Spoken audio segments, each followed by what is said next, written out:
The air in the Providence Town Hall on October 12, 1876, was thick with the scent of pine smoke, wet wool, and the unyielding certainty of men who had never been wrong. It was an atmosphere Elara Vance had come to know intimately. At 19 years of age, a widow for 10 long months, she stood before the town council, a solitary figure in a plain gray dress, her hands clasped to stop their trembling. She was not there to ask for charity. She was there to offer a warning. "The woolly worms have thick coats this year, thicker than my father ever saw," she began, her voice steady despite the tremor in her hands. "The pine cones are tight, and the squirrels' larders are fuller than the church collection plate. The angle of the sun feels wrong. My grandmother, she taught me the signs. A winter is coming that will be remembered in stories, a white death that will bury the unprepared." A low chuckle rumbled from the head of the table. Thaddeus Finch, the town's founder and patriarch, stroked his formidable white beard. His eyes, the color of a winter sky, held a familiar, patronizing glint. He was a man built of solid convictions and log cabins, a man who believed the world operated on principles as straight and predictable as a well-hewn beam. "Child," he said, the word a dismissal in itself, "we appreciate your concern, we all do. But we are men of reason here in Providence, not old wives spinning tales from savage superstitions. We have meteorologists, men of science, who study charts and barometers. They predict a moderate winter. Cold, yes. Snowy, of course. This is Colorado. But nothing for which our sturdy homes and ample woodpiles are not prepared. The science of the earth is older than the science of charts," Elara countered, her voice gaining a sliver of an edge. "My grandmother's people survived 1,000 winters in these mountains by reading the signs God gave them in the wild. Your barometers cannot feel the deep chill in the soil. They cannot see the desperation in the eyes of the foraging elk." Another councilman, a merchant named Silas Croft with a perpetually florid face, scoffed aloud. "Her grandmother's people lived in hide tents and mud huts. We have built a civilization here, young woman, with milled lumber and iron stoves. We will not be lectured on survival by a girl barely out of her teens, quoting the folklore of primitives." The insult was meant to sting, and it did. It was a dismissal not only of her, but of the memory of the woman who had taught her everything of value, of a wisdom that had been tested against the unforgiving crucible of centuries. Elara's husband, Thomas, had listened. He had believed in the old ways, had respected the deep knowledge she carried. But Thomas was gone, taken by a lung fever the previous, supposedly moderate, winter, leaving her utterly alone. His memory was the flint that sparked her resolve. "Then do not listen to me for my own sake," she pleaded, her gaze sweeping across the 5 implacable faces. "Listen for the sake of your own wives and children. All I ask is that the town make communal preparations, reinforce the northern walls of the cabins, establish a central emergency store of wood and food in the town hall, dig snow breaks on the windward side of the settlement." Thaddeus Finch held up a hand, silencing her. The time for indulgence was over. "We will do no such thing. Your talk is irresponsible. It creates panic, and panic is a greater danger than any winter storm. We have our stores, each family to their own, as is proper.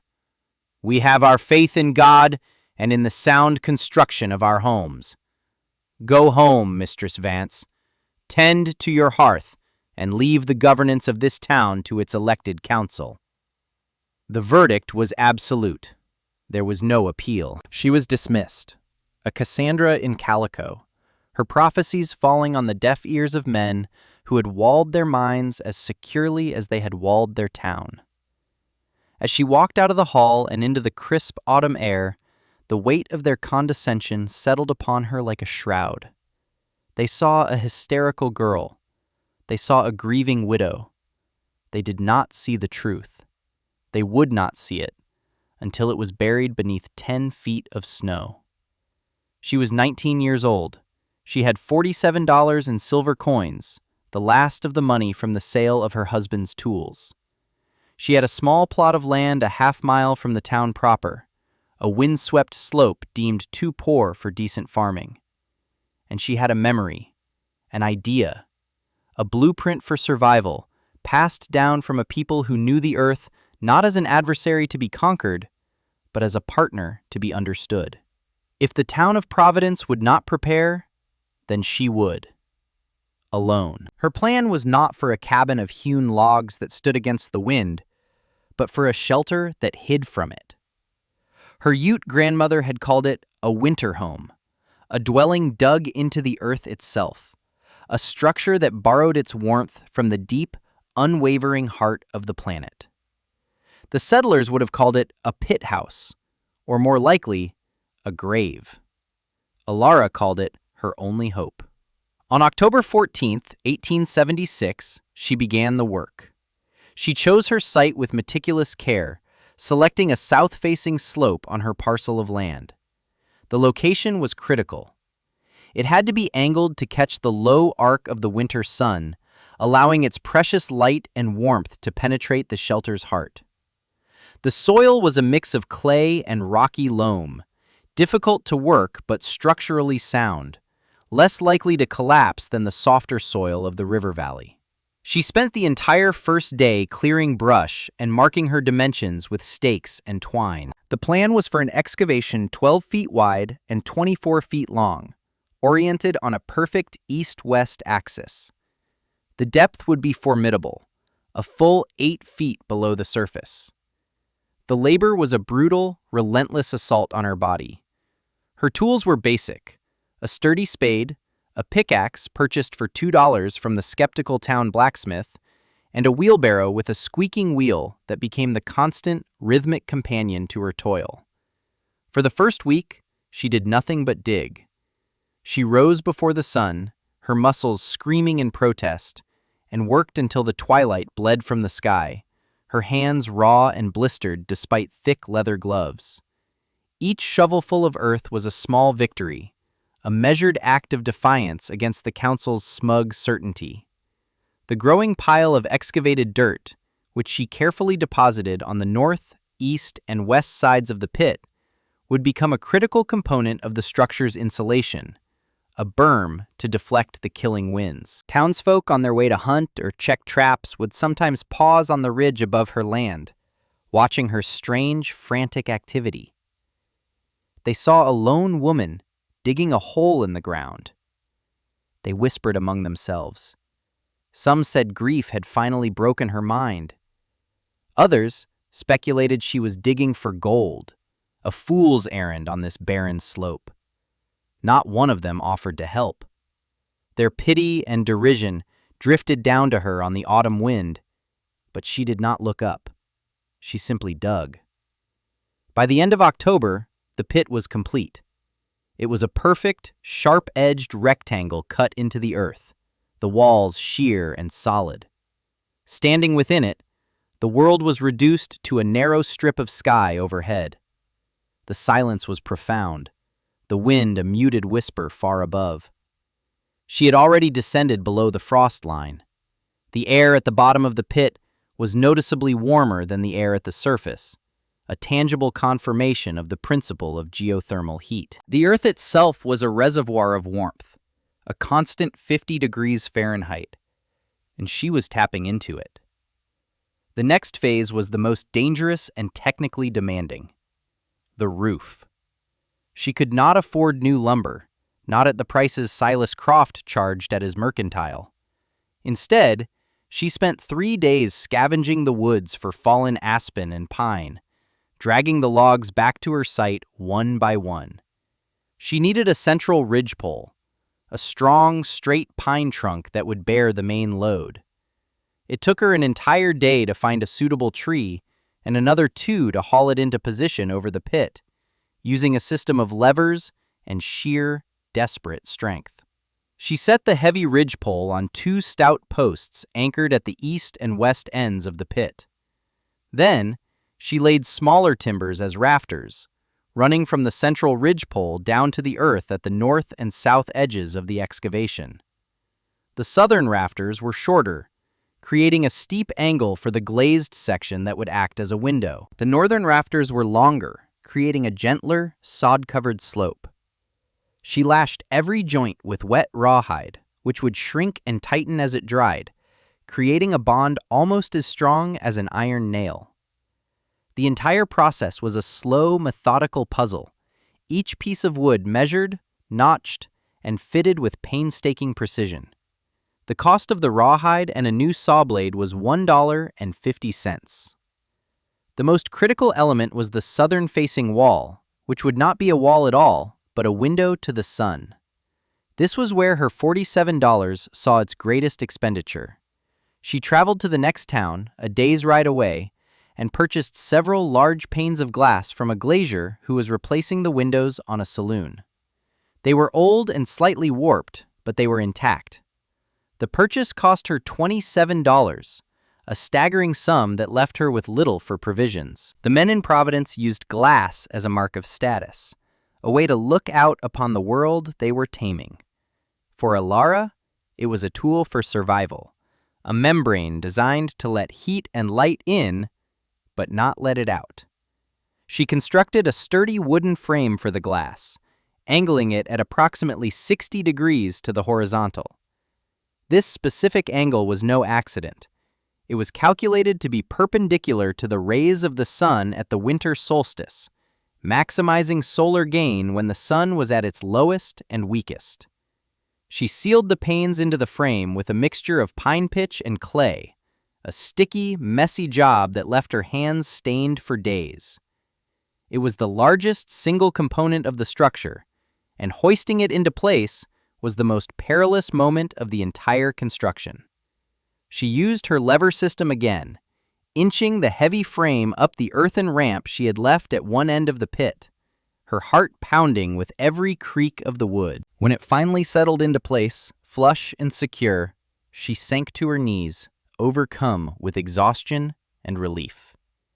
With the frame and glazing secure, she began the final stage of weatherproofing.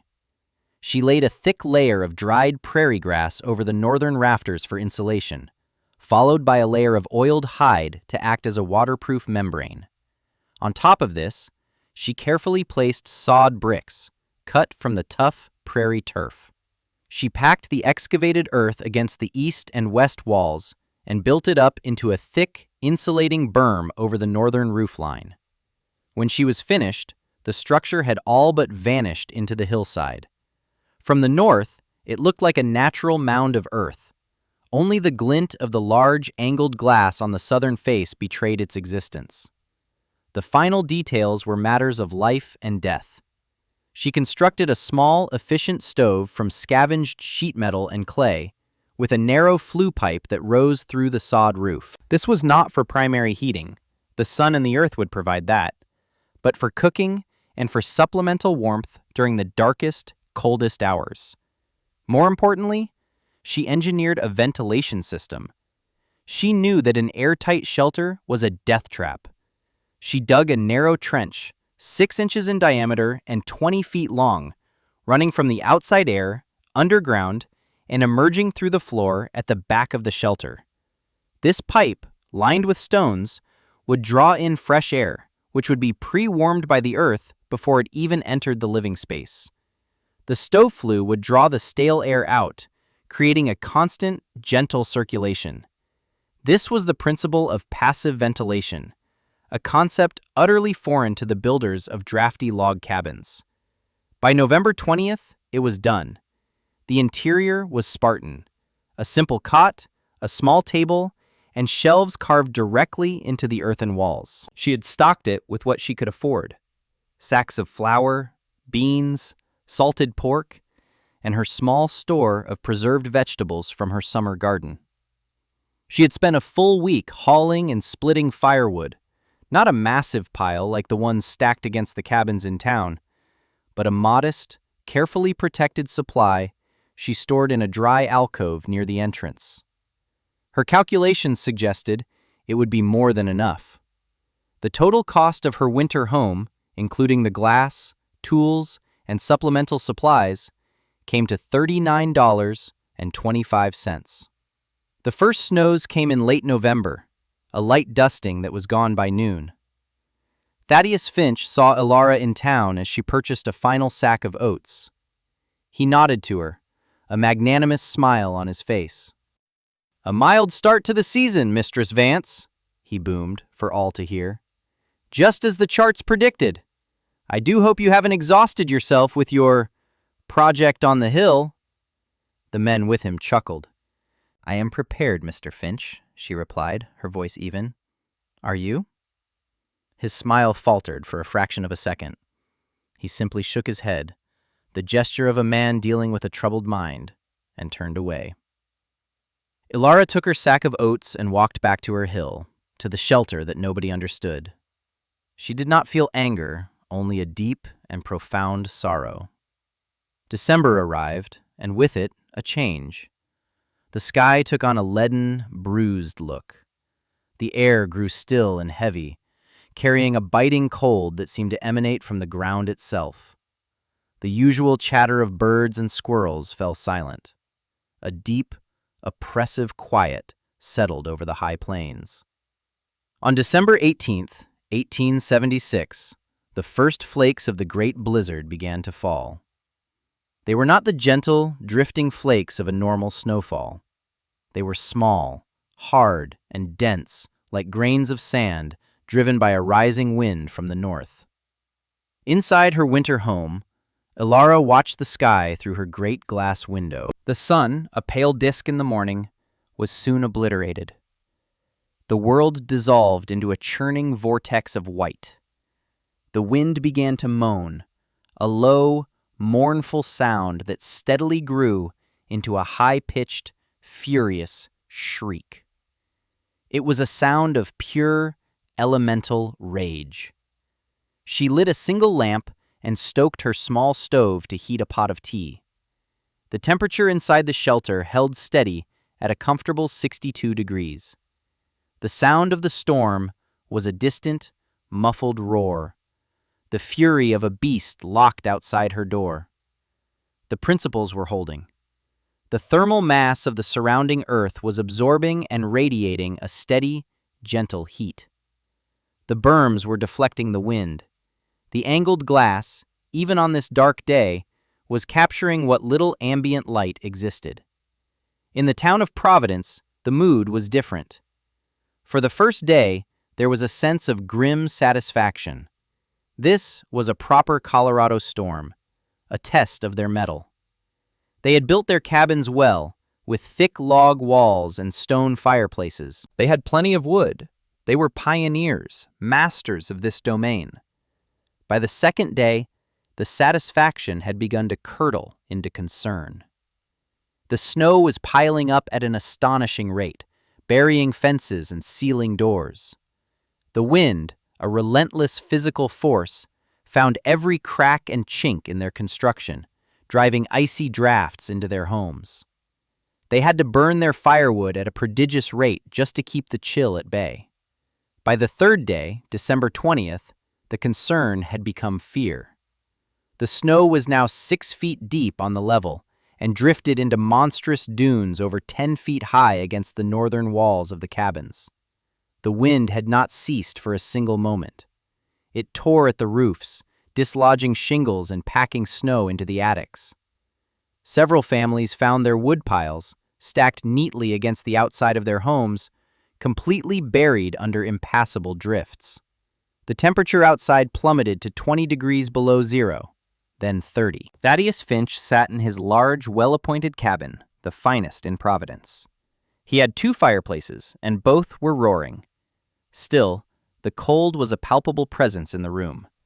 His wife and 2 daughters were huddled together under a mountain of quilts, their faces pale. The wind screamed at his windows, rattling the panes, and a fine, persistent dusting of snow was being driven through the sashes, coating the sills with a layer of white. He had already burned through a quarter of his winter wood supply in just 3 days. A flicker of doubt, cold and sharp as an icicle, pierced his certainty for the first time. On the 4th day, the first disaster struck.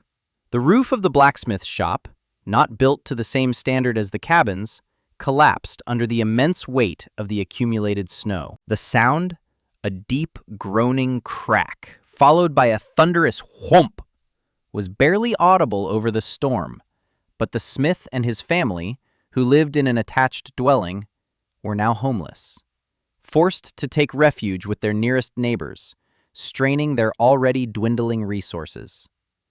The community, which had felt so robust and independent, was beginning to fray. By Christmas Day, the 7th day of the storm, Providence was a town under siege. The snow had stopped falling, but the wind remained, a merciless, scouring force that reshaped the landscape into an alien terrain of white waves and frozen peaks. No one could leave their homes. The spaces between the cabins were filled with impassable drifts, some as high as the roofs. The temperature had not risen above 20 below zero. The wood was running out.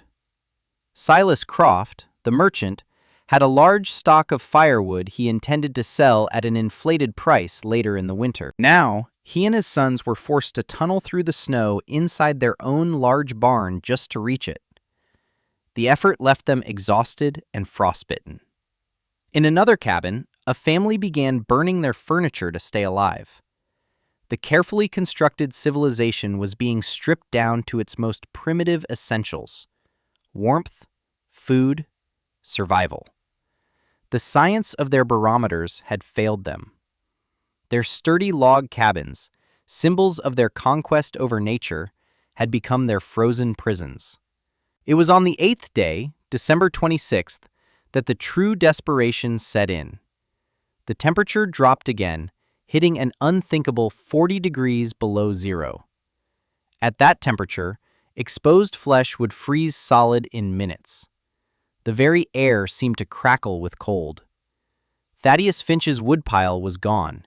He had burned the last of his logs the night before. Now, the fires were out. The cold, an invading army, poured into his fine house. The water in the basin was a solid block of ice. The ink in his inkwell was frozen. The breath of his family plumed in the air. His youngest daughter was coughing, a dry, racking sound that terrified him. He looked at his wife's face, etched with fear, and saw a reflection of his own failure. He saw the face of Alara Vance, her earnest plea in the town hall.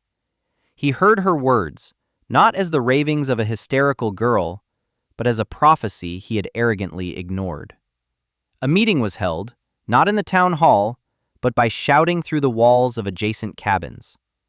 The men who had laughed at Alara Vance were now trapped, freezing, and facing their own mortality. It was Silas Croft who finally gave voice to their last, desperate hope. "The girl," he managed to say, his voice thin and reedy against the wind. "The widow Vance. Her hole in the ground." The idea was met with a grim silence. To go to her now was to admit the totality of their failure. It was an admission that her savage superstition was superior to their reason, her simple earthen shelter superior to their proud log homes. It was an act of ultimate humiliation. But the alternative was to sit in their frozen cabins and wait for death. "We have no choice," Thaddeus Finch said, his voice stripped of its usual booming authority. It was the voice of a beaten man. "We have to try to reach her." The journey was an epic of futility and terror. A group of 5 men, including Finch and Croft, bundled in every layer of clothing they possessed, set out from the center of town. The half-mile to Alara's land was now a polar wasteland. They had to tunnel and crawl through drifts, often unable to see more than a few feet in the wind-whipped snow. They were not walking on the ground, they were navigating a new topography 10 feet above it. The cold was a physical pain, a constant, crushing pressure. Within 100 yards, one of the men collapsed, his lungs seizing in the brutal air. They had to drag him back. They tried again, this time with ropes tied around their waists, following the barely visible tops of fence posts. The wind tore at them, stealing their breath and their strength. Silas Croft, a man softened by years of easy living, began to weep, his tears freezing instantly to his cheeks. Thaddeus Finch, driven by the image of his coughing daughter, pressed on, his mind a numb void of cold and regret. It took them nearly 3 hours to cover the half-mile. 3 hours of brutal, spirit-breaking struggle. They almost missed it. There were no landmarks, only an endless, undulating sea of white. But then Finch saw it. A strange, dark rectangle against the snow. A patch where the wind had scoured the surface clean. It was the glass. The great, angled pane of her south-facing window. Steam was rising from a small pipe sticking out of a nearby mound. Smoke. Life. They half stumbled, half crawled the last few feet to the entrance, a low, angled doorway at the eastern end of the structure. It was a tunnel, really, sloping down into the earth, its opening almost completely drifted over. They clawed at the snow with frozen, clumsy hands until they cleared a space. Finch pounded on the thick wooden door. The sound was flat and dead in the immense, howling silence. He pounded again, using the last of his strength, shouting her name. The door opened. A wave of warm, breathable air washed over them, smelling of wood smoke and baked bread. Elara Vance stood there, holding a lantern. She was wearing a simple wool dress. Her face was calm. There was no shock or surprise in her eyes, only a quiet, solemn understanding. She had been expecting them. She looked at the 5 men, their faces encased in masks of ice, their bodies trembling uncontrollably. She saw Thaddeus Finch, the patriarch, his magnificent beard now a solid, tangled mass of frost. She saw Silas Croft, the merchant, his face a blotchy, dangerous-looking red, the first sign of severe frostbite. They were broken. "Come in," she said, her voice soft but clear. "Quickly, before you lose what warmth you have left." They stumbled down the short, sloping passage and into the main chamber. The transition was staggering. They had come from a world of 40 below zero, of shrieking wind and blinding white. They entered a space of warmth, light, and profound peace. The air was a balmy 65 degrees. A small stove glowed in one corner, a kettle steaming gently on its surface. Light from 2 oil lamps cast a golden glow on the curved earthen walls. The great glass window, though showing nothing but a wall of white outside, gathered the ambient light of the storm-racked day, filling the space with a soft, diffuse illumination. It was not a hole in the ground. It was a sanctuary. Elara moved with a quiet efficiency that belied the drama of the moment. She immediately set about treating them, her movements practiced and sure. She made them remove their frozen outer layers and boots. She examined Croft's face and hands, applying a salve to the frostbitten flesh with gentle fingers. She brewed hot, sweet tea and ladled out bowls of thick stew that had been simmering on the stove. She did not speak of their folly, nor of her vindication. She spoke only in quiet, practical terms. "Drink this slowly. Let your body warm from the inside. Do not rub the frozen skin. You will damage the tissue." The men were too shattered to speak. They huddled near the stove, sipping the hot tea, the warmth seeping painfully back into their frozen extremities. They looked around the shelter, their eyes taking in the details they had been unable to comprehend from the outside. They saw the ingenious ventilation shafts, the shelves carved into the earth, the neat, orderly stacks of supplies. They saw a space that was not merely surviving the storm, but was thriving in it. It was a design born of deep, profound wisdom. the wisdom they had mocked. Finally, Thaddeus Finch found his voice. It was a raw, broken whisper. "My family," he rasped, looking at Alara, his eyes swimming with tears of shame and desperation. "The others. There are women, children. They are freezing. We have no more wood." Ilara looked at him, her expression unreadable for a long moment. She was 19 years old. These men, the leaders of their community, had dismissed her, patronized her, and left her to fend for herself. They had called her knowledge superstition, and her warnings the product of a grieving, hysterical mind. Now they were at her mercy, begging for the salvation she offered.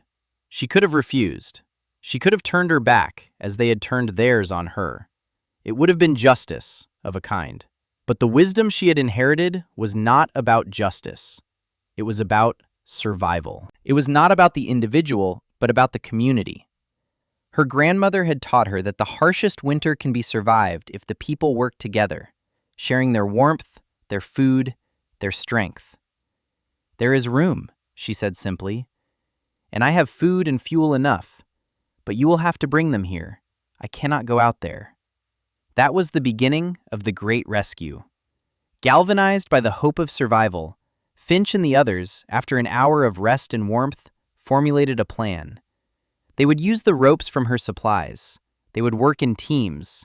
They would bring the weakest first, the children and the elderly. Ilara gave them her spare blankets and a flask of hot broth.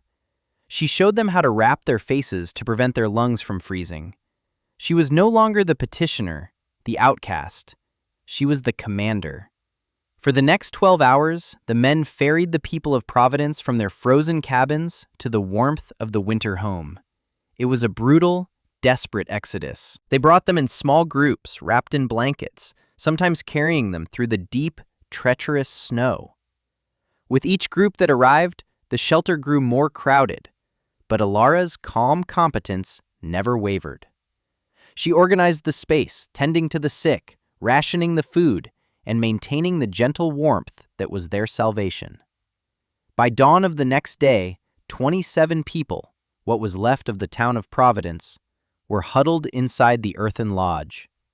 It was crowded and loud with the sounds of coughing children and weeping women, but it was warm. It was alive. They had all survived. All except for 3. An elderly couple who lived on the far edge of town could not be reached, and the blacksmith, a proud man who had refused to leave his home even after the roof fell in, was found frozen in his chair, a testament to the deadly cost of stubborn pride. The great blizzard finally broke on the 10th day. The wind died, and a brilliant, merciless sun shone down on a transformed world. The town of Providence was gone, erased beneath a blanket of white. Only the misshapen mounds of snow that marked the buried cabins remained. But from one small mound on the hillside, a thin plume of smoke rose into the crystalline air, a fragile signal of life. In the weeks that followed, the winter home became the town hall, the infirmary, and the heart of the community. Under Ilara's quiet guidance, the survivors rationed their supplies and organized work parties to begin digging out their homes. The men, who had once stood in judgment of her, now came to her for instructions. Thaddeus Finch, his authority shattered, his pride humbled, was the first to formally apologize. He stood before her in the center of the crowded shelter, his voice thick with emotion. "Mistress Vance," he said, and for the first time, he addressed her as an equal. "We were fools. We were arrogant and blind. We trusted in our own strength and scorned a wisdom that was greater than our own. You tried to warn us, and we repaid your care with mockery. Yet when we came to you, broken and freezing, you gave us shelter. You saved our lives. There are no words to express the depth of our gratitude, or the depth of our shame." He was not the only one.